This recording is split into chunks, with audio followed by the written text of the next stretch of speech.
Pemirsa, kasus perzinahan oknum Kepala Desa Ulak Segara, Kecamatan Rambangkuang, Kabupaten Ogan Ilir, saat ini sudah dilimpahkan ke Kejaksaan Negeri Ogan Ilir.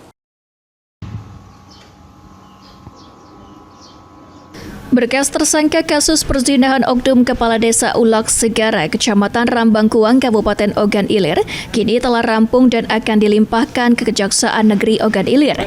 Kasat Reskrim Polres Ogan Ilir AKP Muhammad Ilham mengatakan, penyidik Unit Perlindungan Perempuan dan Anak Polres Ogan Ilir sudah melimpahkan perkaranya ke Kejari Ogan Ilir pada Senin 28 Juli 2025. Penyidik unit PPA Polres Ogan Ilir telah mengantongi bukti berupa video berdurasi 8 menit 24 detik saat Kades Ulak Segara ini sedang berzina dengan wanita yang bukan istri sahnya.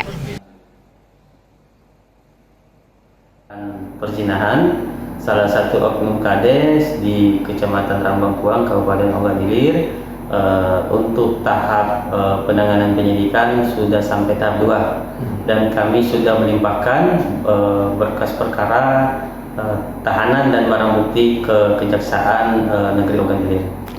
Ya, untuk tersangka atas nama siapa? Oh. Ya, tersangka ada 2 orang, pasangan yang melakukan zina. Inisial Ahmad Romawi, PAL TV.